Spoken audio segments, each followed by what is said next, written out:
Mwenyekiti wa Tume ya Umoja wa Afrika ameunga mkono makubaliano ya kusitisha mapigano kati ya Marekani na Irani, akieleza kama hatua muhimu kuelekea kupungua kwa mzozo wa kiuchumi na utulivu wa kikanda.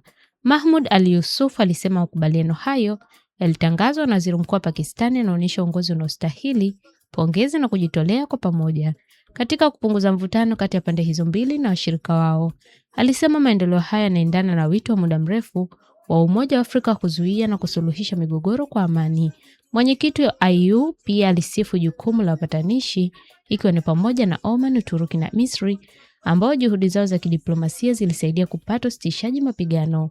Bwana Yusuf alionya kwamba athari za mgogoro huo zimeonekana zaidi ya eneo la karibu, ikiwa ni pamoja na kote Afrika, ambapo usumbufu wa usambazaji wa mafuta duniani umesababisha ongezeko kubwa la bei za mafuta na mfumuko wa bei.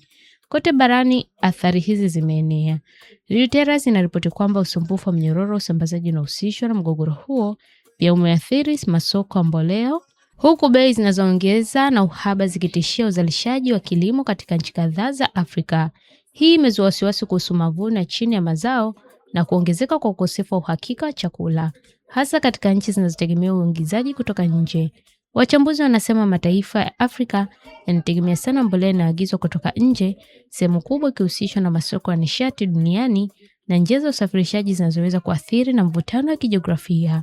Kadri bei zinavyopanda, wakulima mara nyingi hupunguza matumizi, jambo ambalo linaweza kupunguza mavuno na kupanda kwa bei za vyakula.